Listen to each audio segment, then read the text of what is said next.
नमस्कार, शेखावाटी लाइव देख रहे हैं आप। तो चलिए बिना देरी करते हुए शुरू करते हैं खबरों का सिलसिला। लेजर मशीन से पथरी का ऑपरेशन कराना हो या घुटने कूल्हे का ट्रांसप्लांट, अत्याधुनिक मॉड्यूलर ओटी के साथ आपकी सेवा में 24 घंटे हाजिर। सेहत का सच्चा साथी डू किया हॉस्पिटल, गणपति नगर, मंडावा रोड, झुंझुनू। आज आपके सामने रूबरू हो रही हूँ कि इस्तीफा मैंने 6 अक्टूबर को दिया था। इस्तीफा देने के पीछे कारण था मेरा कि मैं 2020 में प्रधान बनी और जनता के आशीर्वाद से मैं प्रधान बनी। उसके बाद में कुछ स्थानीय जो हल्की हरकत करने वाले नेताओं ने मेरे खिलाफ अविश्वास प्रस्ताव लाने की कोशिश करी और वो ही नेता मेरे साथ कांग्रेस के सिंबल से चुनाव लड़ रहे हैं और कांग्रेस के सिंबल में जीत के दूसरे ही दिन कांग्रेस के सामने आ रहे हैं, निर्दलीय चुनाव लड़ लेते हैं प्रधान का, और फिर उनसे पचा नहीं तो वो मेरे खिलाफ अविश्वास प्रस्ताव लाने की कोशिश करी। वो इनका गिर गया, ये नाकाम रहे। फिर इनको लगा कि अब कैसे अपने वापिस करें, तो इन्होंने मतलब मेरे खिलाफ ऐसी जांच करवाई जिस जांच का कोई सिर पैर नहीं था। ये 1 रुपया, सिंगल रुपये का मेरे पे आरोप नहीं लगा सके कि मेरे परिवार, मेरे खानदान में ऐसा कोई है नहीं कि हमने आज दिन तक कभी कहीं घूस वूस ली, तो इनका कोई बस नहीं चला। ये हम पे 1 रुपये का भ्रष्टाचार का ये बार बार नाम लेते हैं ना, 1 रुपये का आरोप नहीं लगा पाए मेरे पे। बहुत प्रयास करे उन्होंने, कुछ नहीं कर पाए। बात इनके पास कोई ऑप्शन नहीं बचा तो इन्होंने हमारे झूठे साचे कागज, जैसे इन्होंने अनियमितता का आरोप लगाया। अनियमितता में इन्होंने, मैं पहले मीडिया को बता चुकी हूँ कि सारी रिपोर्ट दे चुकी हूँ कि इन्होंने केस को साइड में रख दिया। ऐसे ऐसे करके उन्होंने मुझे आरोप लगवा के, घिनौनी हरकत करके, और मुझे निलंबित करवा दिया गया। मेरे को लगा कि मैं ऐसा हो नहीं सकता मेरे साथ, क्यों, मैं कभी जीवन में गलत किया नहीं, तो ये कैसे हो सकता है। तो मैं फिर राज्य सरकार के पास गई, सीएम महोदय को और पंचायत राज मिनिस्टर दोनों को मैंने अभिवादन दिया। मैंने कहा सर, आप मेरी उस स्तरीय कमेटी से जांच कराओ, जांच करा के आप देखो तो सही कि मैं कहीं अनियमितता मैंने करी भी है नहीं करी है। तो साहब, मैं सीएम साहब का और राज्य मंत्री दोनों को धन्यवाद दूंगी और उनका आभार व्यक्त करूंगी। दोनों ने जांच करवाई और जांच में मैं कहीं भी दोषी नहीं पाई गई, मैं बिल्कुल निर्दोष पाई गई। जो उन्होंने बाकायदा उसमें मेरे आदेश में लिखा है कि इंदिरा डूडी पे लगाए आरोप सारे निराधार थे और उनको वापस प्रधान का पद दिया जाता है। मुझे प्रधान का पद मिल गया वापस, मैंने वापस आके ज्वाइन कर ली। ज्वाइन करने के बाद में जो पंचायत समिति में गई और पंचायत समिति की जो हालत मैंने देखी तो मुझे ताज्जुब हुआ कि मैंने तो मेरे जीवन में ऐसे हल्के काम देखे नहीं। मैं आपको बताना चाहती हूँ कि बाल संरक्षण जैसी समिति है जिसपे करोड़ों रुपए सरकार खर्च कर रही है, और उस ये कागज जिसका अध्यक्ष स्वयं प्रधान होता है, प्रधान को वहां की वीडियो पूछती नहीं है कि भाई मीटिंग रखवाए नहीं। उसकी एक मीटिंग हर महीने बुलवानी पड़ती है, संबंधित डिपार्टमेंट के अधिकारी भी उस मीटिंग में आते हैं। मेरे 4 साल के कार्यकाल का रजिस्टर उठा के देखो, संबंधित डिपार्टमेंट के सारे अधिकारी आए हैं और वो मीटिंग उन्होंने बुलवा ली। मेरे को रात को मैसेज करते हैं कि मैडम कल मीटिंग है। मैं दूसरे दिन ऑफिस जाती हूँ, जाके मैडम से पूछती हूँ कि मैडम ये मीटिंग किससे पूछ के बुलवाई आपने। तो वीडियो मैडम कहती है, मैडम मैंने तो मेरी मर्जी से ही बुला दी। तो मैंने साहब मैडम को धमकाया। मैंने कहा मेरे पास लेने वाली तू कौन होती है मैडम, आप मेरी सचिव हो और सचिव की तरह काम करो। यहाँ नेतागिरी करने के लिए झुंझुनू के नेता बहुत, आप अधिकारी का काम करो। और उन्होंने कांपते हाथों से मेरे को कहा मैडम इस रजिस्टर पे साइन कर दो। मैंने कहा किस चीज के रजिस्टर पे साइन? बोली बाल संरक्षण समिति की। हमने तो सबने कर दिया। मैंने कहा न तो इसमें मैं कार्रवाई लिखने दूंगी, ये रजिस्टर की मैं आपको कॉपी दिखाती हूँ जिसमें वीडियो मैडम के उनके साइन है। न तो मैंने कहा इस पे मैं कार्रवाई लिखने दूंगी, न साइन करूंगी, और न पंचायत समिति में आपको मैं गफला करने दूंगी। ये रजिस्टर मेरे पास दो और मैं साइन नहीं करूंगी, इस मीटिंग को मैं स्वीकार नहीं करूंगी। तो मैडम ने काफी लोगों से सिफारिश करवाई कि अपने मिलने वालों के, हमारे मिलने वालों के प्लीज मैडम से साइन करवा दो। मैंने कहा बिल्कुल नहीं कराऊंगी, जिसका रिकॉर्ड ये है। इससे पहले भी रोहतास धांगड़ के टाइम पे भी ये मीटिंग मैडम ने ही कागजों में कर रखी है और रोहतास जी आके साइन कर देते।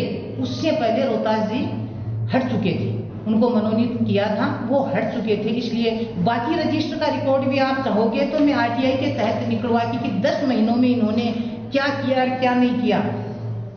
बाद में इन्होंने एक नया फायदा चलाया, जीएसटी, जो पहले भी मीडिया में आ चुका है और काफी चर्चा में रहा है कि 45% जीएसटी लेके और फिर काम करना।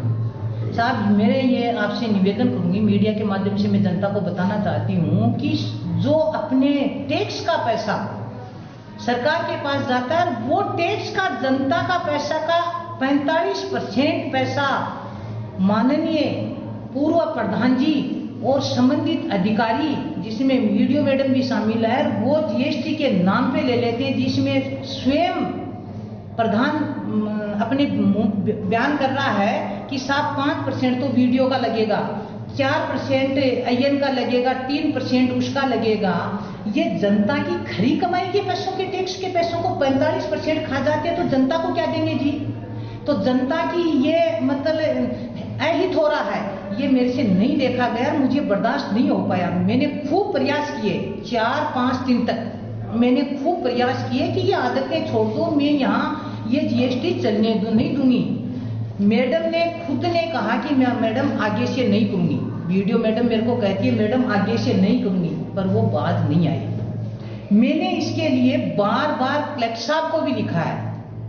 अभी रोहतास जी धांगड़ कहते हैं कि अगर पंचायत समिति में ऐसा काम हो रहा था तो इंदिरा डूडी ने शिकायत क्यों नहीं करी? रे इंदिरा डूडी ने तो शिकायत करी है कलेक्टर महोदय को, सीओ साहब को, राज्य पंचायत राज मिनिस्टर को, प्लस पंचायत राज सेक्रेटरी तक को मैंने शिकायत करी है। तुरंत प्रभाव से अपने जिला कलेक्टर तुरंत प्रभाव से उनमें संज्ञान लिया है।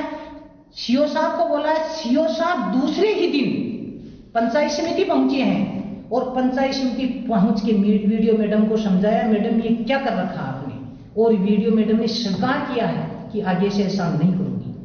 मैंने करी कैसे नहीं, मैंने काम सारे करे, जिसके मेरे पास सारे जिन को चिट्ठी दी है उनके सारे हर चिट्ठी लिया, संबंधित अधिकारी, मंत्री महोदय और पंचायत राज सेक्रेटरी सबने तुरंत प्रभाव से उन पे कार्रवाई हुई है और कार्रवाई की जांचें आई हैं। जांचें आने के बाद फिर ये उसमें कुंडली मार के बैठ गए। जनता का हित मेरे से अहित हो रहा, वो मुझसे बर्दाश्त नहीं होता। मैं जनप्रतिनिधि बनी थी जनता के हित के लिए, और इन्होंने जनता के साथ ये किया। मैं आपको एक चीज और बताना चाहती हूँ कि ये वसूली कर रहे हैं। दिव्या कंस्ट्रक्शन कंपनी रोहतास जी धांगड़ और वो उनका ड्राइवर है, उसके नाम बनाई है, और उसमें वीडियो मैडम उसकी पार्टनर है। ये 3 पार्टनर हैं। मेरे कार्यकाल में जब तक काम कंप्लीट नहीं हुआ, मैंने एक फुटी कोटी किसी ठेकेदार को नहीं दी। जब तक आईएन ने मुझे सीसी जारी नहीं कर दी और एमवी नहीं बढ़ दी, मैंने कभी मेरा कार्यकाल का उठा के देख लो, एक फुटी कोटी मैंने किसी ठेकेदार को नहीं दी। काम कंप्लीट हो गया, आईएन ने चेक कर लिया, सारा कंप्लीट हो गया, मैंने पेमेंट कर दिया। पूर्व नॉमिनेट प्रधान रोहतास जी धांगड़ एक दिव्या कंस्ट्रक्शन नाम की कंपनी बनाते हैं, और उस कंपनी में हमारी वीडियो मैडम पार्टनर है, और उसको स्वीकृति के साथ 40% एडवांस दिया जाता है। और जिन ठेकेदारों का पेमेंट 2021 और 22 में बाकी है, जिनकी अमानत राशि, धरोहर राशि, तो मेरे हिसाब से तो शायद इसलिए ली जाती है कि काम में कोई कमी हो तो वो काट ली जाती है। अगर उनके काम कंप्लीट अच्छे हैं, जांच हो गई, उनके कामों की एमवी भरी गई, तो धरोहर राशि में तो कोई जीएसटी का वो सिस्टम नहीं होना चाहिए। अब इनके कैसे समझ में आ रहा है कि धरोहर और एसटी में भी आप वो जीएसटी काटोगे 45%, तो एफडी की एक तरह से वो तो एक एफडी होती है। अगर अपन ने बैंक में एफडी कराई, उसकी 45% राशि काट ली बैंक वाले ने, बहुत बुरा हाल। उसमें भी एक बख्शे नहीं, वो 50 लाख रुपए की धरोहर राशि उनकी जीएसटी उनके पास पहुंच चुकी, तब उन्होंने 50 लाख का पेमेंट कर दिया। फिर वो वीडियो वायरल हो गया, वीडियो वायरल हो गया तो उन्होंने बाकी का पेमेंट उन्होंने नहीं किया। इस पे संबंधित ठेकेदार शुभम कंस्ट्रक्शन कंपनी ने कलेक्टर साहब को निवेदन किया, उन्होंने सीओ साहब को निवेदन किया, मेरे को किया, पंचायत राज सेक्रेटरी को निवेदन किया। तुरंत प्रभाव से कलेक्टर साहब ने कहा कि इनका पेमेंट होना चाहिए। तुरंत प्रभाव से सीओ साहब ने कहा, मैंने भी कहा, मैडम का दबाव आता है कि मैडम मुझसे तो मिले ही नहीं। मैंने कहा मिलके क्या करेंगे आपसे, उनका पेमेंट करो ना, पेमेंट ओटीपी मेरे से पूछो। एक जो अभी तुरंत ताजा मतलब अभी जस्ट ही स्वीकृति निकली थी, मैं जयपुर थी, मैडम का फोन आया कि मैडम ये चंद्राना का 2 का पेमेंट है, उसका पेमेंट करो। मैंने फटाफट ओटीपी बता दिया। ये इनसे पूछा कि एमडी भर दी, बोले भर दी भाई, तो मैंने कहा ओटीपी बता दी। क्या फर्क पड़ता है कि पेमेंट अपने को करना, मिला के क्या करोगे आप, उनसे मिलने से मेरे को क्या करवाना है।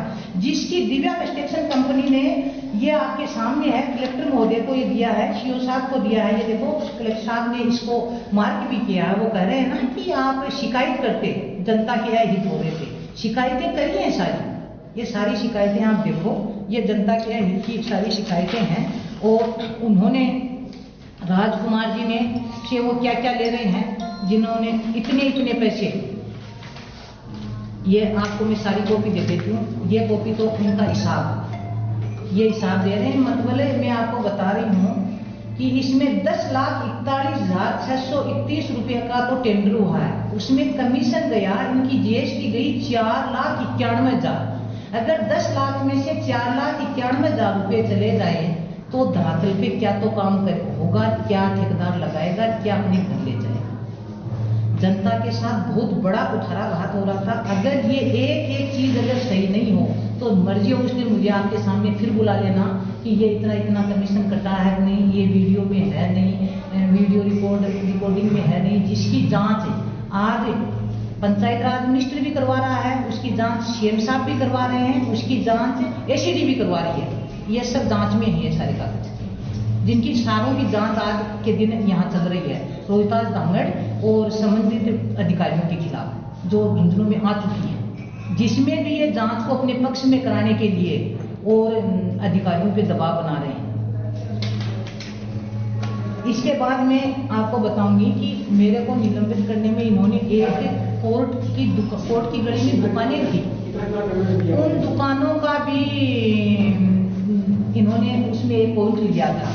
मैंने वो दुकानें बेची नहीं थी, वो दुकानें 3 साल के लिए रेंट पे दी थी। मेरे प्रधान रहते हुए उनका 3 साल का कार्यकाल पूरा हो गया, तो मैंने 3 साल का वो उसका किरायानामा किया था। तो मैंने दुकान वालों को नोटिस दे दिया कि आप दुकानें खाली करो। जिससे पहले तो हमारी बात ही नहीं थी ना, कोई निलंबित का कोई काम ही नहीं था, उससे पहले की बात है। मैंने नोटिस दे दिया कि दुकानें खाली करो। 2 नोटिस दे चुकी थी मैं दुकान वालों को। उसके बाद में मैं वापिस प्रधान बन गई, इन्होंने 1 साल तक कोई कार्रवाई नहीं करी उनको। अब मैं वापिस प्रधान बनने के बाद मैंने फिर दुकानों के लिए नोटिस दिया। वीडियो मैडम ने आज दिन तक उस पर कोई कार्रवाई नहीं करी। मेरे लिए इतना बड़ा इशू बन गया। और यहाँ उसको रेंट पे क्योंकि दुकानों पे 3 साल के लिए दे दिए, तो अपने घरों में भी तो अपन रेंट पे देते हैं, उनसे खाली करवाते हैं ना, या दोबारा एग्रीमेंट करवाते हैं। इन्होंने कुछ नहीं किया। ये मैं बार मैडम को 2 बार दे चुकी हूँ, इस पर कोई कार्रवाई नहीं। पंचायत समिति की निजी आय और पुरस्कार राशि में गवर्नमेंट को धन्यवाद देना चाहती हूँ कि इस जनता के आशीर्वाद से मुझे 2 बार राष्ट्रीय पुरस्कार मिला है, जो माननीय प्रधानमंत्री जी ने मुझे दिया है। मुझे 25-25 लाख रुपए की राशि मिली है। 2 बार मुझे पुरस्कारित किया गया है इसी कार्यकाल में। पहले वाले कार्यकाल में भी मुझे भी पुरस्कार मिला था मेरा, और इस बार मैं 2020 में प्रधान बनी, इसके बाद में मुझे 2 बार तो प्रधानमंत्री पुरस्कार मिल चुका, राष्ट्रीय पुरस्कार, 1 बार मुझे स्टेट का हेल्थ का पुरस्कार मिल चुका। और मैं 2007 में प्रधान थी, तब भी मुझे पुरस्कार मिला था हेल्थ में। मेरे को इतने पुरस्कार मिलने के बावजूद ये पुरस्कार राशि मुझे मिली। इससे निजी आयकर पुरस्कार राशि का ये सिस्टम होता है कि ये पंचायत समिति परिसीमन में लगाई जाए, इनसे और आय बढ़ने की व्यवस्था हो, या कोई पंचायत समिति में कोई जरूरत हो किसी भी ऑफिस की या किसी अन्य सामान की, तो उसमें लगाई जाए। वो राशि इन्होंने ग्रामीण क्षेत्र में खुद के गांव में ले जाके खर्च कर दिया। मैंने आते ही पता चला तो मैंने मैडम को यो नोट दिया कि मैडम ये मैं आपको यो नोट यो नोट का मतलब मैंने वीडियो मैडम को यो नोट दिया है कि मैडम ये यो नोट आपको दे रही हूँ, ये काम शुरू होने से पहले, टेंडर भी नहीं खुले थे तब तक, काम शुरू होने से पहले और ये टेंडर मुझे खुलने से पहले पूरी जानकारी दोगे। इसके अलावा काम शुरू होंगे उनकी मुझे जानकारी दोगे और मुझे चेक करा के लाओगे कि कामों की स्थिति कैसी है। वीडियो मैडम ने सीओ साहब को 20 दिन बाद में चिट्ठी भेज रही है कि साहब काम चालू है। अरे काम मैंने ईओ नोट दे दिया तो आप चालू कैसे कर सकती हो? जनता के पैसों को आप मन मर्जी से तुम्हारी दिव्या कंस्ट्रक्शन कंपनी में कैसे ले जा सकती हो? उस दिव्या कंस्ट्रक्शन कंपनी को 40% एडवांस निजी आय का पैसा देके और वहां उन्होंने अपने उसमें गांव में लगवा दिया। ऐसा काम इन्होंने यहाँ पे किया है। जिनकी जहाँ ये स्वीकृतियाँ निकली हैं वो स्वीकृतियों की कॉपी भी मैं साथ लाई हूँ। निजी आय के पैसों की जो स्वीकृतियाँ निकली हैं उनकी भी मैं कॉपी सारी यहाँ लेके आई हूँ। जिला पंचायत समिति में स्वीकृति निकालने से और मैं आज चाहते होंगे कि इन्होंने इस्तीफा दे दिया तो मैडम में चुप बैठ जाएगी। मैडम चुप बैठने के लिए इस्तीफा नहीं दिया है। मैडम ने जो 5 दिन में तुम्हारी स्थिति देखी है उस स्थिति को मैं पद पे रहते हुए नहीं कर पाती। एक चीज आपने की है उसकी सब कॉपियां मैंने ली है पूरे पंचायत समिति के रिकॉर्ड को। इंदिरा डूडी ने कोई वीडियो के इनके दबाव में इनके डर से इस्तीफा नहीं दिया है। इन्होंने जो कर्म किया है जनता का अहित किया है, ये अहित को मैं कानून में ले जाऊंगी, कोर्ट में जाऊंगी, राज्य सरकार के पास जाऊंगी और इनके जनता के पैसा का एक पैसा वापस वसूल के और जनता के हित में वो पैसा भेजूंगी। इसलिए मैंने ये सारे सब काम किए हैं। वीडियो मैडम वीडियो लगाती ग्राम सेवक को लगाती है।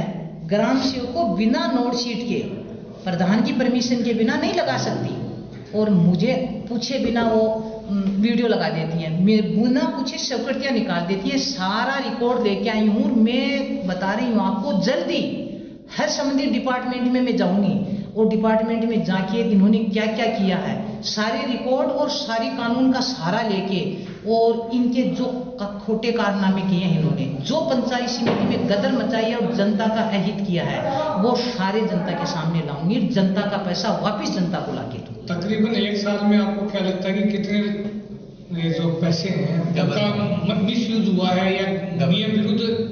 7 करोड़ों रुपए तो बाल संरक्षण समिति जैसी कमेटी में खर्च होते हैं तो उसको इन्होंने क्या किया है मैं नहीं कह सकती क्या किया है, पर उस बाल संरक्षण समिति में वहां पहुंचे तो नहीं, वो व्यवस्था तो वहां गई नहीं, वहां के संबंधित अधिकारी तो वहां आए नहीं, जनता को अपने को क्या बताना वो हुआ नहीं, तो वो नुकसान तो हुआ ना। तकरीबन कितना का मान? देखो तकरीबन तो मैं जिस दिन निकाल के आपको दे दूंगी ना सारा, उस दिन आपको एक पाई की पाई कौन से हेड में किस में कितना दुरुपयोग किया क्या किया उस दिन बता पाऊंगी। करोड़ से ज्यादा है? करोड़ है जी, कई करोड़ों का गफला है, कई करोड़ों का, 1 करोड़ का है क्या, कितने करोड़ों रुपये तो इन्होंने जीएसटी में खा गए। जीएसटी तो रिश्वत है, तो वो इसी में तो खाए हैं जहाँ 45% जीएसटी खाई जाती है उसमें कई करोड़ों तो हो ही गए हैं जो खुद स्वीकार कर रहे हैं बंदे। वीडियो कौन है? वीडियो है अनीसा बिजारनिया जो करोड़ों रुपये खुद स्वीकार कर रहा है। इतना तो देना ही पड़ेगा जो आपके साथ है वो वीडियो तो वो तो खुद स्वीकार कर रहा है। अब मैं आपको बताना चाहूंगी कि इन्होंने ये इतने सारे काम किए। एक हमारे स्थानीय विधायक हैं वो भी बार बार ये कहते हैं, पहले भी एक दिन है जब मुझे निलंबित किया स्थानीय विधायक में किसी का नाम क्यों है, स्थानीय विधायक है जो उनका साथ दे रहा है। माननीय मैं बताना चाह रही हूँ, माननीय स्थानीय विधायक जो उनका साथ दे रहे हैं कांग्रेस से है बीजेपी से है। मैं ये बताना, सुनो तो सही आप मेरी पूरी बात एक बार। जो स्थानीय विधायक है इनको साथ दे रहे हैं वो माननीय कह रहे हैं इंदिरा डूडी ने भ्रष्टाचार में लिप्त पाई गई इसलिए उनको हटा दिया गया और आज रोहतास जी धांगड़ को हम चार्ज दे रहे हैं। आप समझ लो रोहतास जी धांगड़ को चार्ज दे रहे हैं। तो मैं ये पूछना चाह रही हूँ माननीय विधायक जी से कि इंदिरा डूडी के हस्बैंड के साथ आपने शायद 20-25 साल काम किया है और